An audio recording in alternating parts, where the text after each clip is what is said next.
Nenek ini mengusap dahi Steven. Setelah itu bola mata Steven berubah seperti ada listrik. Dan tubuhnya juga jadi ada yang berubah. Saat masuk mobil, Steven mematahkan pegangan pintu mobil. Padahal hanya mengeluarkan tenaga yang kecil. Kemudian Steven bilang, Saya rasa akan hujan.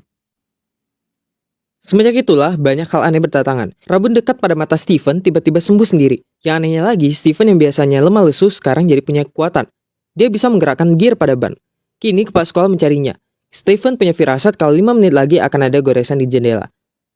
Jarak dengan ratusan meter bisa ia tempuh dalam waktu 6 detik. Tentu hal itu menjadi aneh bagi Steven yang merupakan seorang introvert.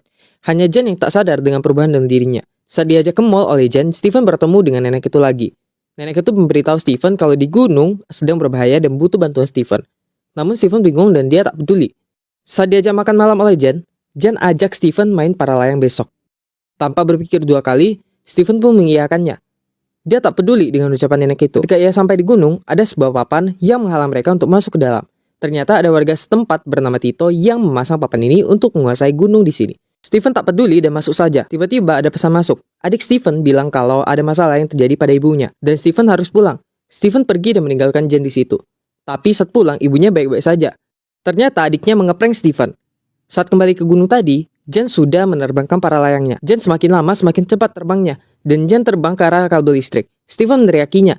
Akan tapi kabel itu meledak dan Jen terjatuh. Saat Steven pergi melihat, Jen sudah tewas. Saat ini juga Tito datang. Lantas, apakah kematian Jen ada hubungannya dengan Tito? Tito melepas bajunya dan berjalan di atas salju. Kemudian dia mengucapkan mantra dan matanya berubah menjadi warna kuning.